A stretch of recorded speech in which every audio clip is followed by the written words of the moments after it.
그럼 이거 클라이언트 프로그램이에요.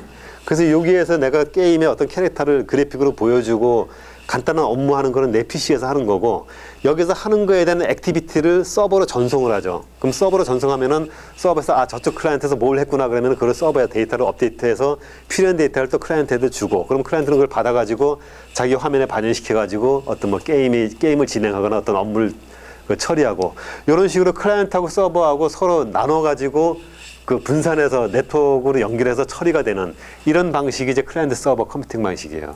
그래서 이때 90년대부터는 모든 어플리케이션이 이제 클라이언트 서버 방식으로 다 바뀌게 되고, 그래서 이거는 이제 뭐 게임 같은 게 쉽게 이해할 수 있기 때문에 게임 예를 들었는데, 게임뿐만 아니라 다른 이제 컴퓨팅 방식도 다 마찬가지예요. 그리고 요즘은 하다못해 그 워드 프로세서 같은 것도 네트워크에 연결해서 일종의 약간의 클라이언트 서버 기능을 가지고 있죠.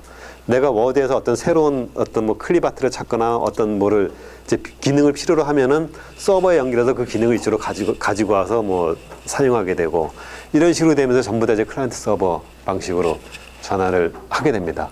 그러면서 여기서 더 나아가 클라이언트가 여러 개가 있고 서버가 하나가 있으면 하나가 감당하기 힘들죠.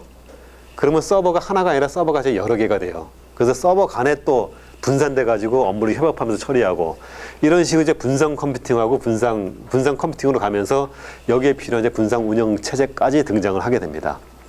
근데 이때까지의 그 장점과 단점이 뭐였냐면은, 기존에 이제 컴퓨터에서 하던 거를 클라이언트 서버로 나누다 보니까 클라이언트 역할, 서버 역할 나누고 서로 이제 네트워크로 이게 좀 하다 보니까 굉장히 많은 거를 편하게 할 수가 있는데, 문제가 뭐냐면 이 클라이언트 서버 프로그램을 만들려면은 규격을 거기에 맞춰야 돼요. 그러니까 요 서버에 연결되는 건 요 클라이언트에서 딱 정해져 있어요. 왜냐하면 거기서 하는 일이 예를 들어서 뭐 게임 프로그램이 됐든 뭐가 됐든 간에 요 서버에서 요 클라이언트랑 처리하는 방식은, 요 클라이언트가 뭐 요 아이템을 뭐 움직이는 거는 명령이 요런 코드로 서버에 전달이 되면 서버가 그 코드를 그 명령으로 해석을 해가지고 서버에서 처리를 하는 거죠. 이런 식으로 서로 이제 약속되는 걸 프로그램 개발할 때에 클라이언트 서버에 프로토콜을, 규격을 정합니다. 규격을 정해가지고 그 규격에 맞춰가지고 클라이언트 프로그램도 만들고 서버 프로그램도 만드는 거죠. 그러다 보니까 클라이언트 서버 프로그램을 만들면은 그 용도로만 사용되는 거예요. 근데 이제 요 PC가 이제 일반적인 용도로 쓰다 보니까 요 PC를 그쪽 서버에만 맞춰서 쓰는 게 아니라 다른 서버에도 맞춰서 쓰고 여러 군데 맞춰서 이제 쓰다 보니까 각 서버마다 클라이언트 프로그램이 다 필요한 거죠, 하나씩. 그러니까 클라이언트 프로그램이 굉장히 많아지게 되고 복잡해지고 일일이 그걸 다 설치해야 되는 거예요. 근데 그거를 이제 해결해 준 게 뭐냐면은 다음에 나오는 이 그 웹 운영 체제가 이제 그거를 해결을 시도하고 있어요. 뭐냐면 90년대 중반에 나온 게, 지금 많이 사용되는 건 마이크로소프트 인터넷 익스플로러, 그다음에 요즘은 크롬 브라우저도 많이 사용하죠. 그런 게 있었는데, 원래는 이제 모자익이라는 프로그램이 처음 사실은 웹 브라우저로 나왔었어요. 그러다가 이제 인터넷 익스플로러가 마이크로소프트 그 운영 체제 장점을 가지고 이제 그 밀어내고 독점을 하게 되죠. 근데 이게 나오면서 기존의 클라이언트 서버 방식에서 웹 컴퓨팅 방식으로 전환을 해요. 근데 차이가 뭐냐면은, 기존의 클라이언트 서버처럼 서버하고 클라이언트하고 서로 네트워크로 통신하면서 다 프로그램이 이루어지고 동작을 하는데, 그 서로 통신하는 규격을 그 월드와이드 웹이라는 프로토콜로 표준화를 시켜놓은 거예요. 그래서 거기에는 이제 HTML이라는 그 하이퍼텍스트 그 매니플레이션 랭귀지 해서 일종의 어떤 그 랭귀지 표준이 있어요. 거기에 보면은 태그라는 게 있고 어떤 그 컨텐츠가 있는데, 간단하게 뭐 이런 거예요. 예를 들어서 이런 그 페이지 모양을 갖다가 HTML로 디파인한다. 그러니까 웹에서 사용하기 위해서 먼저 이런 프로그램을 디스플레이 하는 거를 서버에 이 내용을 가지고 있고, 클라이언트는 이거를 이제 보여주기 위한 그래픽 렌더러만 갖고 있어가지고, 클라이언트가 서버에서 이 내용을 가지고 와가지고 클라이언트에다가 이 화면에 이걸 보여준다. 이렇게 하면은 서버에서는 이걸 갖다가 그 전체를 이미지로 가지고 있을 수도 있고, 아니면 이 텍스트를 가지고 이거는 제목 텍스트, 이거는 뭐 본문 텍스트, 이런 식으로 나눠가지고 어떤 규칙을 주면은 클라이언트 프로그램이 받았을 때, 아, 제목 텍스트는 얼마만큼 크기로 어떤 색깔로 어디다 그 표시를 하고, 이런 식으로 해가지고 프로그램이 다 이게 될 수가 있어요. 될 수가 있는데, 월드와이드 웹, 그 웹 브라우저에서는 어떤 식으로 되냐면은, 이런 거를 일반화 시켜가지고 이걸 HTML이라는 문법을 만들어서 그 문법으로 전부 다 이제 표시를 하는 거예요. 예를 들어서 HTML은 그 가끔 이제 어떤 그 웹에서 소스나 이런 거 보다 보면은 HTML 해가지고 슬래시 뭐 이런 식으로 시작하는 것들이 있어요. 그러니까 웹 URL 주소 쓸 때도 보면은 http:// 해가지고 뭐뭐뭐.뭐뭐뭐/ 뭐 이런 식으로 쓰죠. 그게 일종의 이제 HTML하고 비슷한 문법이에요. 그 HTML 랭귀지가 뭐 // 해가지고 뭐 .t 하면은 타이틀 해서 타이틀에서 이퀄 해서 컬런한 다음에 이 제목을 주고, 그 다음에 컬러는 뭐 블랙, 뭐 폰트 사이즈는 PS는 얼마, 이런 식으로 이제 기호로 쭉 그 표준화된 걸로 쫙 주게 되면 그걸 받아가지고 웹브라우저는 그 HTML을 해석하는 거예요. 해석해가지고 거기에 맞게끔 화면에다 띄워주는 거죠. 그러면은 이걸 갖다가 예전에 클라이언트 서버로 만들었다 그러면은 우리가 네이버 들어갈 때 쓰는 네이버용 브라우저하고 다음 들어갈 때 쓰는 다음 브라우저를 다 따로따로 만들어야 돼요. 근데 이게 웹이 나오면서 이게 표준화를 시키니까 클라이언트는 하나만 가지고 네이버 서버나 다음 서버가 만들 때 그 표준에 맞춰서 서버를 만들다 보니까 어떤 클라이언트든지 간에 거기 접속하면은 항상 같은 내용을 화면에다가 보여줄 수 있는 거죠. 이러면서 이제 클라이언트가 여러 개가 되는 거를 웹 컴퓨팅으로 전환하면서 웹 브라우저는 하나로 통일을 시켜버려요. 통일을 시켰는데 이게 초창기에는 잘 사용이 안 됐어요. 왜냐하면은 클라이언트 프로그램을 별도로 만들면 프로그램의 모든 기능을 다 쓸 수가 있는데 웹으로 하다 보면은 제약이 되죠. 예를 들어서 폰트를 뭐 이게 이런 게 아니라 옆으로 누워져 있는 폰트를 글씨를 쓰고 싶다 그러면은 웹에서는 이게 표현이 안 돼요. 근데 이제 클라이언트 프로그램 만들면 직접 프로그램을 해버리면 되니까 그런 것들을 얼마든지 표현할 수 있고, 그래서 초기에는 웹으로 할 수 있는 게 별로 없어가지고 그저 그냥 텍스트 정도만 보여주는 정도밖에 안 됐고, 그나마도 이게 표준화가 미흡하다 보니까 막 글씨가 중간에 깨져 보이고 그래가지고 잘 안 썼는데, 이게 HTML이 나오면서 HTML 1, 2, 3, 4 지금 HTML5까지 나와 있죠.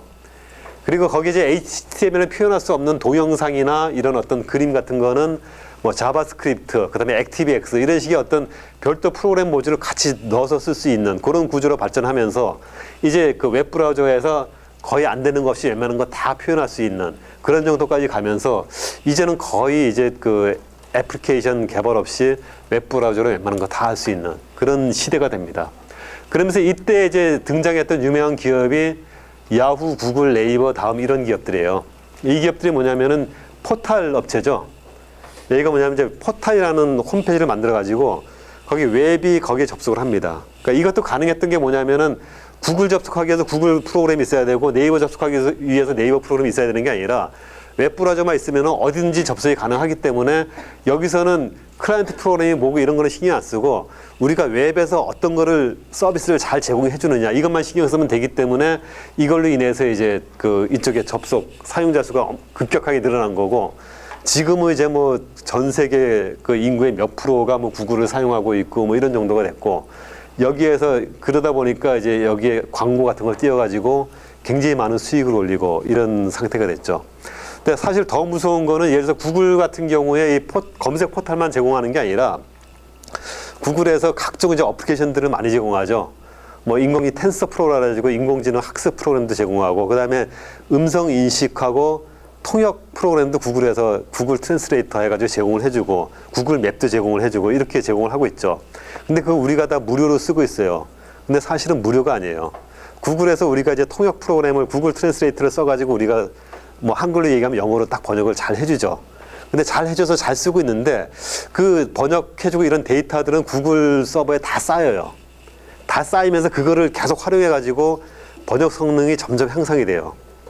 그리고 그것뿐만 아니라 더 큰 거는 구글 검색을 통해 가지고 우리가 검색을 하죠. 그럼 구글 검색을 통해 가지고 지금 미국에서 구글이 어떤 데이터를 제공을 해주고 있냐면은 미국 전역에 독감이 유행을 하는데, 독감이 유행하면은 굉장히 시급해져요. 왜냐하면 독감이 발생을 하면은 독감약을 그 지역에 확보를 해줘야 되고 전염되지 않게 예방을 해줘야 되고 그러는데 독감이 언제 발생할지 몰라요. 근데 그거를 식약청이나 뭐 의료 관련 기관에서 그거를 매번 그거를 알아내기 위해서 열심히 조사하고 노력을 하는데, 그거를 제일 먼저 알려주는 데가 어딘지 알아요? 구글이에요. 그 어떻게 하냐면은 구글의 검색창에 이제 검색을 하잖아요.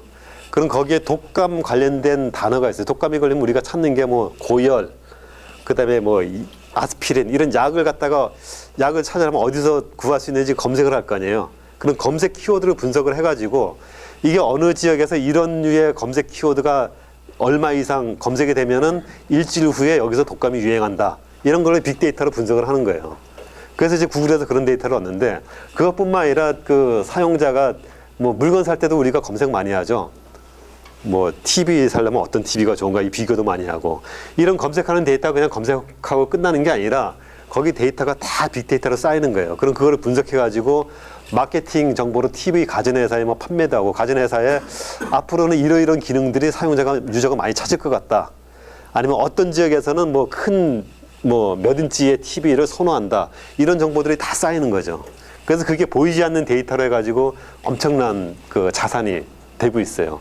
그런 식으로 해서 요새는 이제 이 컴퓨터 IT의 이 싸움이 어떤 프로그램 싸움이 아니라 데이터 전쟁 뭐 이런 식으로 표현을 하고 있어요. 그래서 데이터를 누가 얼마나 빨리 많이 확보하느냐 이게 이제 굉장히 중요한 요소로 되고 있습니다.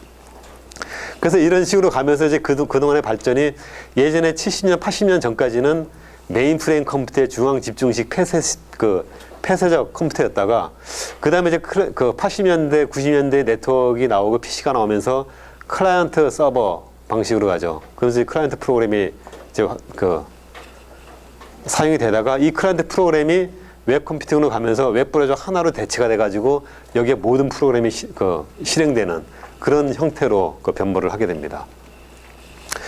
그리고 이게 이제 그 2000년대 중반으로 가면서 모바일 운영 체제가 나오게 되고요. 이 모바일 운영 체제는 사실상 애플에서 그 아이폰이라는 게 나오면서 급격하게 발전을 하게 되는데 사실 애플이 아이폰 처음 발표한 게 2006년이죠, 아마. 2006년일 텐데 그 전에 이게 그 스마트폰이 없었던 게 아니에요.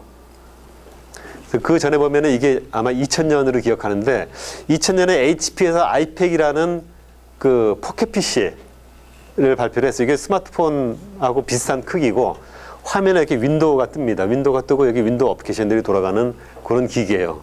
근데 이때 처음 발표했을 때에도 굉장히 좀 뭐 혁신적이라 했는데 이게 별로 오래 가지는 못했어요. 오래 가지는 못했던 이유가 이게 PC 기능만 있고 그러니까 간단한 PC죠. 지금 스마트폰에 있는 뭐 윈도우 스마트폰의 그 OS하고 그 전신, 그러니까 윈도우즈 C라고 하는 그 전신 OS인데 요것만 들어가고 통신이 안 돼요. 통신이 안 되다 보니까 쓸 수 있는 게 굉장히 불편하죠. 그리고 여기 프로그램 쓰려면은 PC에서 프로그램 받아가지고 여기 PC에 연결해가지고 다운받아서 프로그램을 설치해 쓸 수 있고 그리고 네트워크가 안 되니까 할 수 있는 게 별로 없어요. 그러다